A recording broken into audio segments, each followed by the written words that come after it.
आप सभी को सब्बात की बहुत सारी शुभकामनाएं। आइए हम वचन से पढ़ेंगे। मैं पढ़ूंगी भजन संहिता 121 और उसकी पहली और दूसरी आयत। दाऊद यहाँ कह रहा है, मैं अपनी आँखें पर्वतों की ओर लगाऊंगा। मुझे सहायता कहाँ से मिलेगी? मुझे सहायता यहोवा की ओर से मिलती है, जो आकाश और पृथ्वी का करता है। इस अच्छे वचन के साथ मैं आप सभी का स्वागत करती हूँ इस वेस्पर मीटिंग में। आइए हम सब प्रार्थना करेंगे। हमारे स्वर्गीय जीवते महान परमेश्वर, धन्यवाद के साथ प्रभु आपके सामने अपने सरों को झुकाते हैं। धन्यवाद देते हैं प्रभु आज के दिन के लिए, इस सुंदर सब्बात के लिए प्रभु, जबकि आपने इस लायक बनाया कि हम इस सब्बात में आ सकते हैं। प्रभु आज के वचन के लिए प्रार्थना करते हैं, जो आपका पवित्र आत्मा की ओर से प्रभु जो आज वचन हमें सुनाया जाएगा, होने दीजिए प्रभु उस वचन को हम सुने, समझें और अपने जीवनों में उनको उतार सकें। हम में से जो कोई प्रभु अगर बीमार है उसे शिफा देना, अगर कोई परेशानी में है प्रभु जी उसकी परेशानियों को दूर करना। मेरे खुदावंद, जितने भी समय हम यहाँ इकट्ठा होते हैं प्रभु, आपकी महिमा स्तुति कर सकें। मेरे खुदावंद, इस छोटी सी प्रार्थना को मांगती हूँ सब कुछ आपके प्यारे बेटे मसीह यीशु के नाम में, आमीन।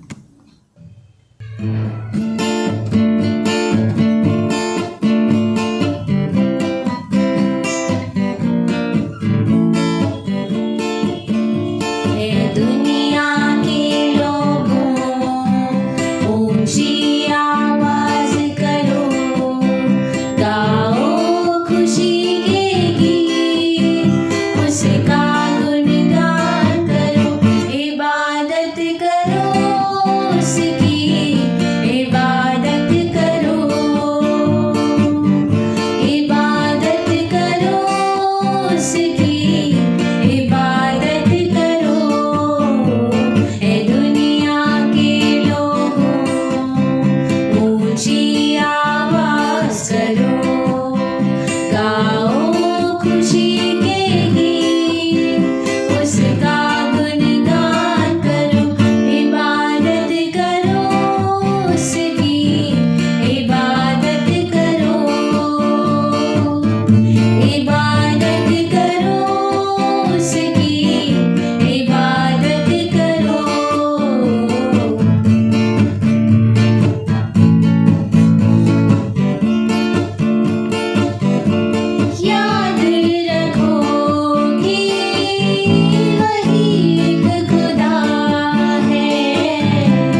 सदियों से वॉल्डेंसिस प्रचलित अंधेरे के बीच चमकते हुए प्रकाश का एक किरण रहा था। विश्वास पूर्वक उन्होंने परमेश्वर के वचन की रक्षा की और पूरे यूरोप में इसे साझा करने के लिए अध्यक्ष प्रयास किया। इसके लिए उन्हें बड़ी कीमत चुकानी पड़ी।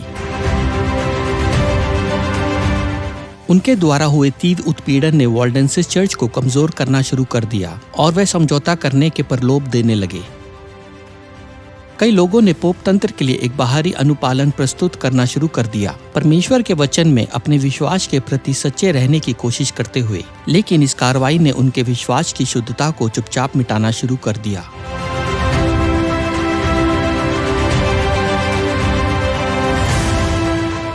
संकट के इस समय के आसपास वॉल्डेंसिस को सुधार का संकेत मिला, जो पूरे यूरोप में जड़ें जमाने लगा था। उन्होंने उस काम के बारे में सुना जो हो रहा था जर्मनी, स्विट्जरलैंड और फ्रांस में, और इस नई आंदोलन की प्रकृति को पूरी तरह से समझने के लिए और ये निर्धारित करे कि उन्हें क्या समानताएं साझा की, वॉल्डेंसिस चर्च ने यूरोप में राजदूत के कुछ प्रतिनिधिमंडल भेजने का फैसला किया। जैसे ही ये राजदूत वापस आए, वे प्रमुख सुधारकों के कुछ लेखन वापस ले आए, साथ ही जानकारी की उन्होंने क्या समानताएं साझा की, और इसने वॉल्डेंसियंस विश्वासियों को बहुत प्रोत्साहित किया। अब तक वो अकेले आवाज थे, लोगों को परमेश्वर के वचन के मानव पर वापस बुला रहे थे, और अन्य समान विचारधारा वाले विश्वासियों की जानकारी उनके लिए बहुत सांत्वना की स्रोत थी।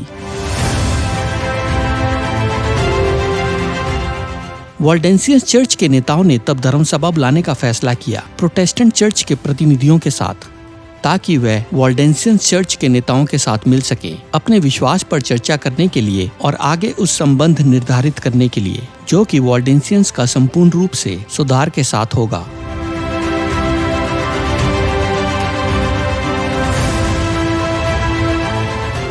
12 अक्टूबर 1532 को यही अंगरोना घाटी में चैन फ्रान की धर्म सभा बुलाई गई और लगभग 6 दिन तक चली। किए गए सबसे महत्वपूर्ण निर्णयों में से एक संपूर्ण बाइबल का फ्रेंच भाषा में अनुवाद और छपाई करने का संकल्प था, और वॉल्डेंसियंस चर्च ने इस प्रयास के लिए धन जुटाया। काम तब तक कैल्विन और उसके चचेरे भाई ओलिवंटन ने शुरू किया था और काम 1535 में पूरा हुआ। बाइबल अब तक न्यूशटल, स्विट्जरलैंड में छापी गई और फिर यूरोप में फ्रांसीसी भाषी प्रोटेस्टेंट के बीच वितरित किया गया।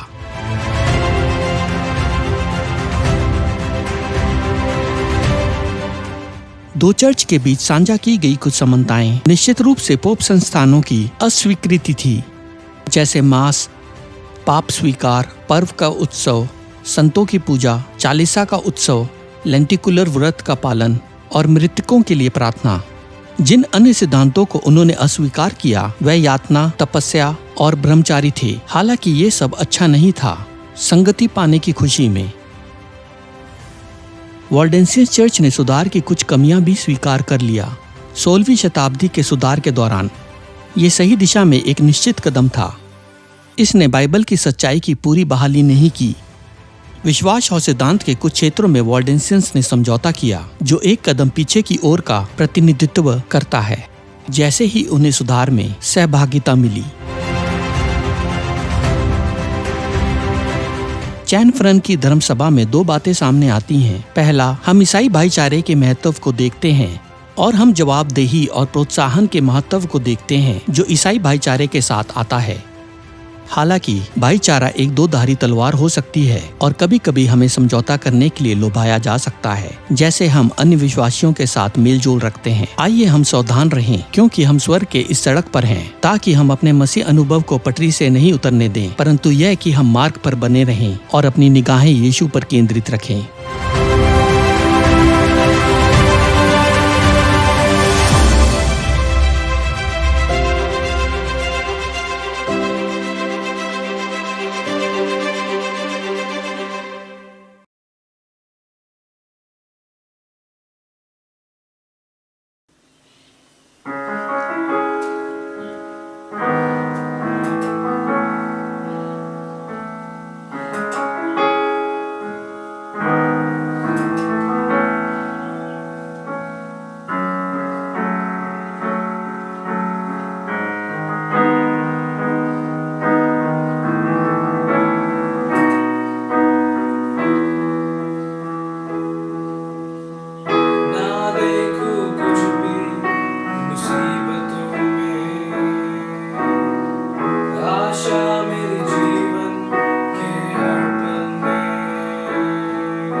कैसा अनोखा प्यार तेरा, साथ ना छोड़े तू मेरा। कैसा अनोखा प्यार तेरा, साथ ना छोड़े तू मेरा। यीशु तू ही योग्य है सारे आदर और महिमा के, हाथ उठा के मैं कहूँ प्रभु तू ही योग्य है सारे आदर और महिमा के, हाथ उठा के मैं कहूँ।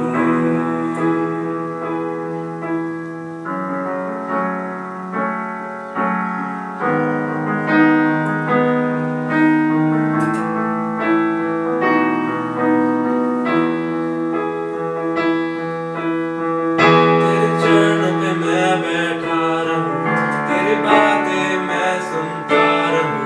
यीशु तेरे पीछे मैं चलना चाहूं। तेरे चरणों में मैं बैठा रहूं, तेरी बातें मैं सुनता रहूं। यीशु तेरे पीछे मैं चलना चाहूं। तेरे ही तरह मैं बनना चाहूं, तेरे ही हाथों मैं रहना चाहूं। तेरे ही तरह मैं बनना चाहूं, तेरे ही हाथों मैं रहना चाहूं। यीशु तू ही योग्य है सारे आदर और महिमा के, हाथ उठा के मैं कहूँ प्रभु तू ही योग्य है सारे आदर और महिमा के, हाथ उठा के मैं कहूँ। यीशु तू ही योग्य है सारे आदर और महिमा के, हाथ उठा के मैं कहूँ प्रभु तू ही योग्य है सारे आदर और महिमा के, हाथ उठा के मैं कहूँ। कैसा अनोखा प्यार तेरा, साथ ना छोड़े तू मेरा। कैसा अनोखा प्यार तेरा, साथ ना छोड़े तू मेरा।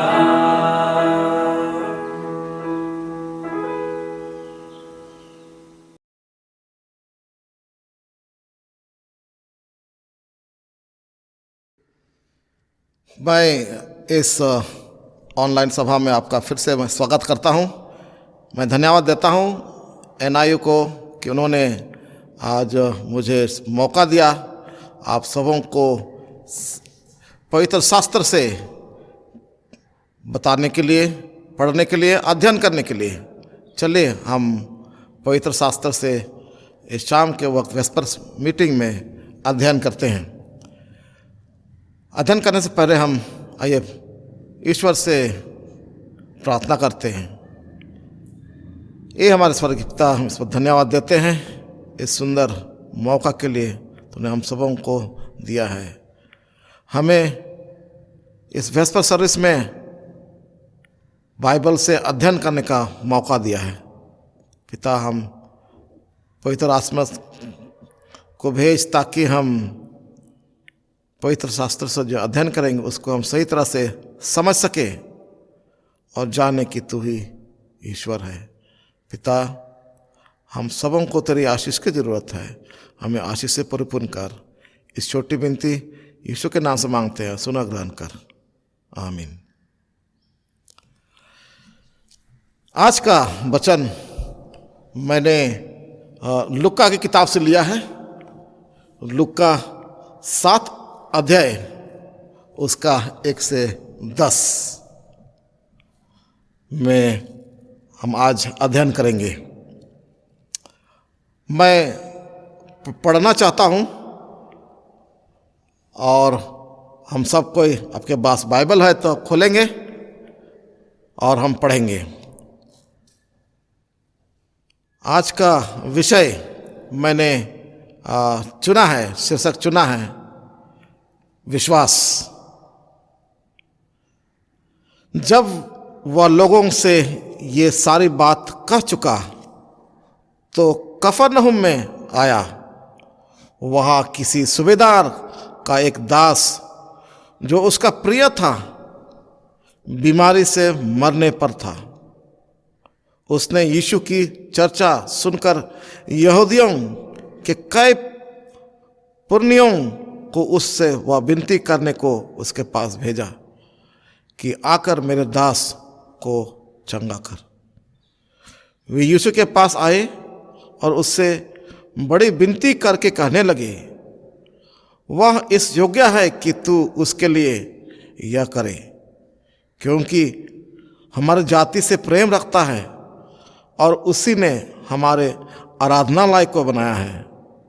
यीशु उनके साथ गया, पर जब वह घर से दूर ना था तो सूबेदार ने उसके पास कई मित्रों के द्वारा कहला भेजा, हे प्रभु, दुख ना उठा, क्योंकि मैं इस योग्य नहीं कि तू मेरी छत के तले आए। इस कारण मैंने अपने आप को इस योग्य भी ना समझा कि तेरे पास आऊं, पर वचन ही कह देते तो मेरा सेवक चंगा हो जाएगा। मैं भी पराधीन मनुष्य हूँ और सिपाही मेरे हाथ में हैं, और जब एक को कहता हूँ जा तो वह जाता है, और दूसरे से कहता हूँ आ तो आता है, और अपने किसी दास को कि यह कर तो वह उसे करता है। यह सुनकर यीशु अचंभा हुआ और उसने मुंह फेर कर उस भीड़ से जो उसके पीछे आ रही थी कहा, मैं तुमसे कहता हूँ कि मैंने इज़राइल में भी ऐसा विश्वास नहीं पाया। और भेजे हुए लोगों ने घर लौटकर उस दास को चंगा पाया। यहाँ पर क्या ही एक दृष्टांत दिया हुआ है। कफरनहुम का जो जगह था वह मछली मारने वालों का एक कस्बा, एक गांव था, और वह उत्तर पूर्व दिशा जहां पर सी ऑफ गैलिली है उसे उत्तर पूर्व में था, और उसको हसमोनियन डायनेस्टी ने उसको स्टैब्लिश किया था, और 140 से 116 BC के आसपास हम पाते हैं। और उसका जो जनसंख्या था वो करीब 1500 के करीब था। और यीशु के समय कफरनहुम वहाँ पर एक एडमिनिस्ट्रेटिव सेंटर था, और ये रोमन के अधीन में था। वह गैरिसन था और वह हेरोद के कंट्रोल में था। हम जानते हैं कि यहाँ पर पतरस, अंद्रियास, जेम्स, यूहन्ना और मत्ती जो चुंगी लेने वाला था, ये इस कफरनहुम शहर में रहते थे। और इसी शहर में ही सूबेदार था, और सूबेदार वो रोमन था। उसका हमको कहा, हमारे बाइबल के शास्त्र कहती है कि उसका नौकर या दास वो बीमार था और मरने को था, अबाउट टू डाई कहता है। और रोमन सोल्जर यानी कि और सूबेदार वो उनका इंचार्ज था। इसका नाम नहीं दिया हुआ है, जस्ट सेंचुरियन सूबेदार बताया गया है। और वो उसके पास 100 के करीब उसके इंचार्ज में था, सोल्जर्स के इंचार्ज में था। और जब सूबेदार ने यीशु को सुना कि इस शहर में वो आया है, वो अपने रेस्पेक्टेड जूइश यानी कि यहूदी लीडर्स को उनके पास भेजा। और उन इसलिए भेजा कि उसे चंगा करना था।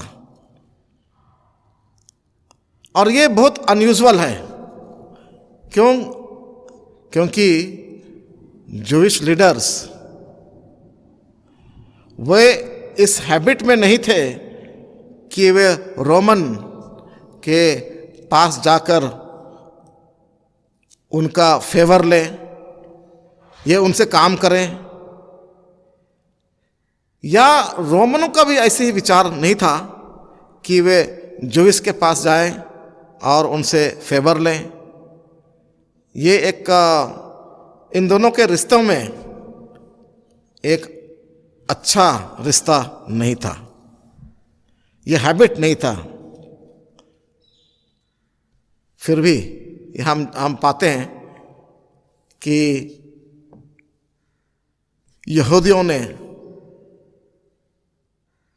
यीशु के पास उस शहर में गए। यहां कहता है 5वें वर्ष में कहते हैं,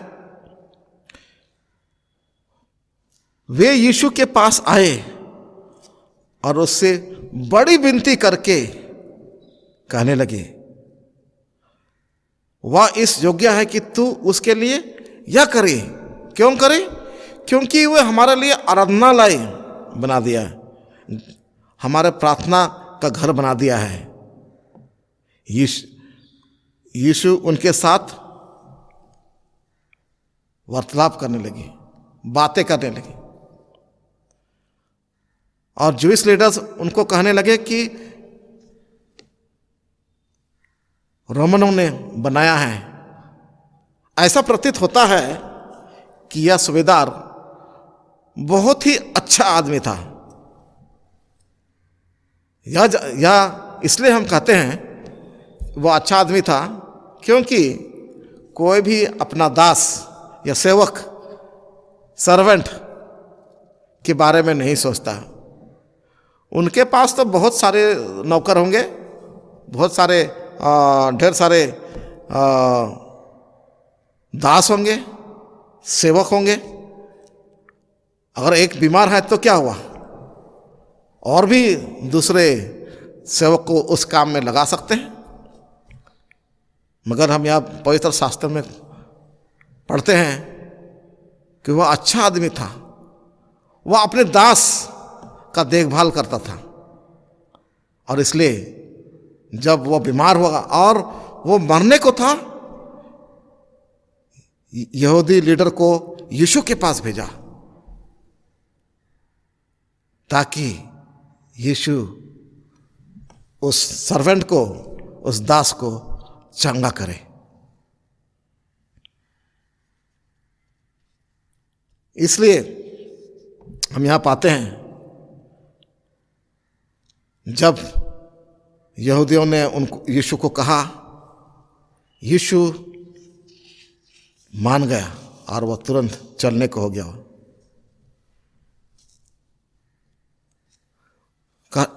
और यीशु ने उसे कहा, चलिए हम अभी चलते हैं उस सूबेदार के घर।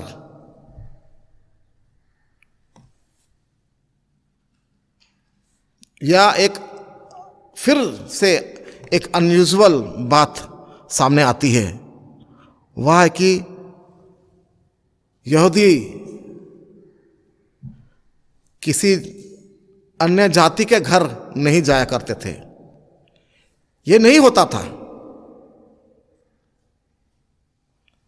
फिर भी यीशु वहां से चलने लगा। आधे रास्ते जब पहुंचा, वहां पर सूबेदार को मालूम पड़ा, इसलिए उसने अपने फिर से किसी को कहला भेजा यीशु के पास कि यहां आने का जरूरत नहीं है, इतना तकलीफ मत उठाइए, हमारे घर आइए, क्योंकि मैं इसके लिए वर्दी नहीं हूं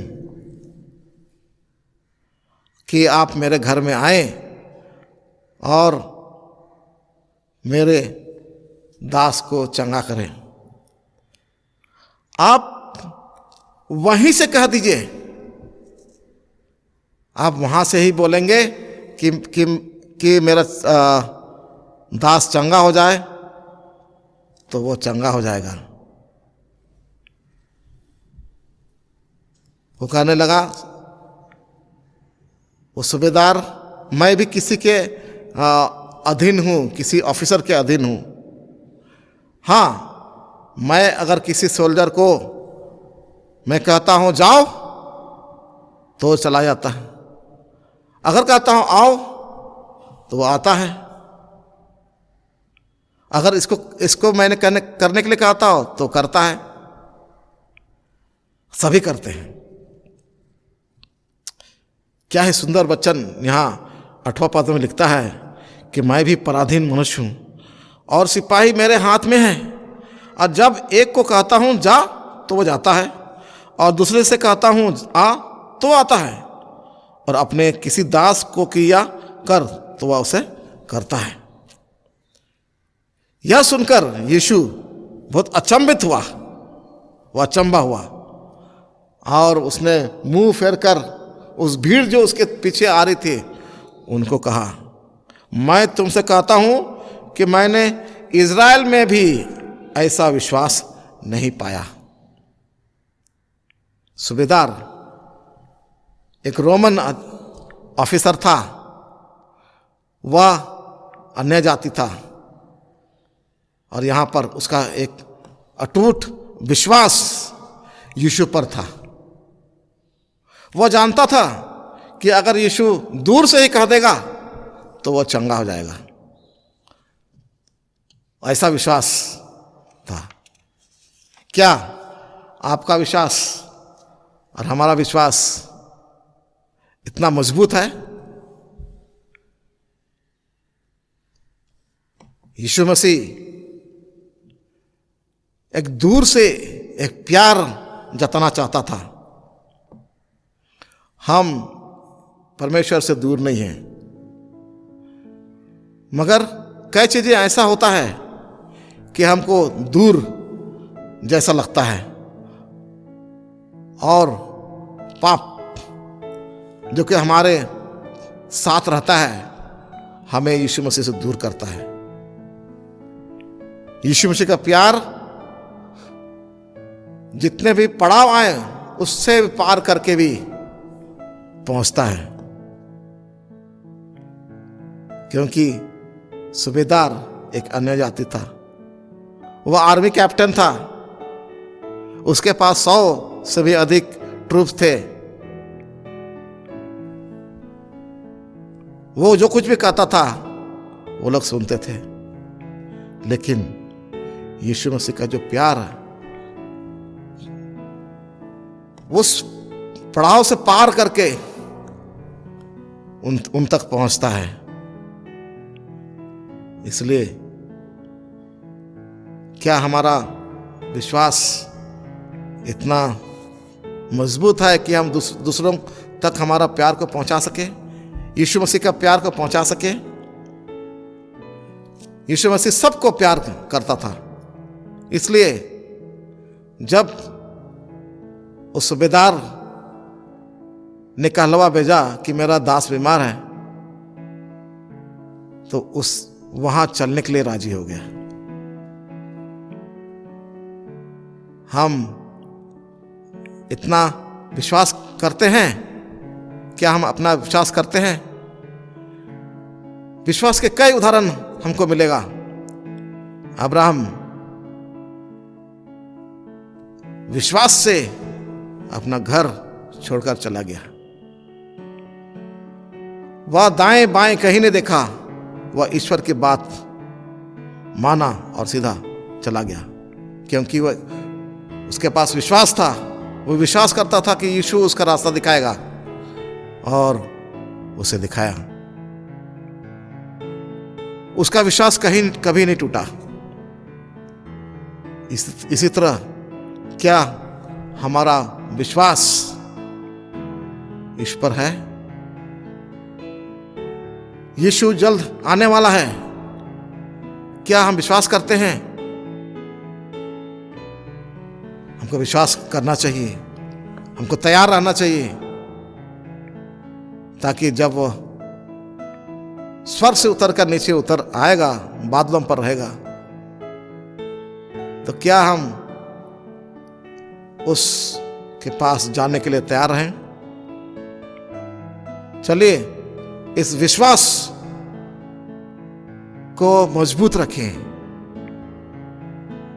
क्योंकि विश्वास ही ऐसा है जो हमको तैयार करेगा और स्वर्ग राज के लिए ले जाने के लिए तैयार करेगा।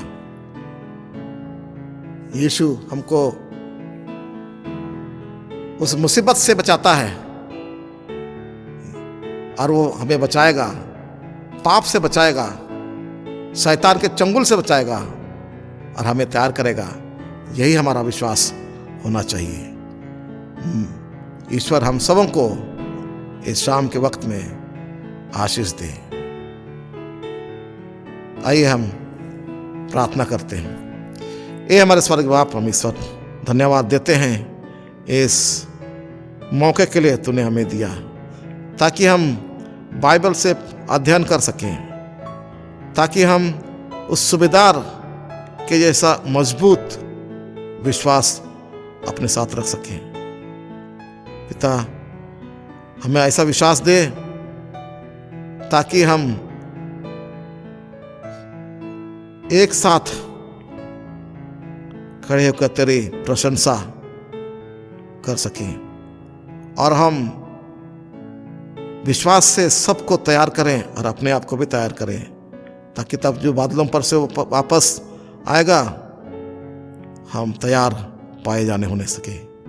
इस छोटी विनती हम यीशु मसीह के नाम से मांगते हैं, सुना ग्रहण कर। आमीन।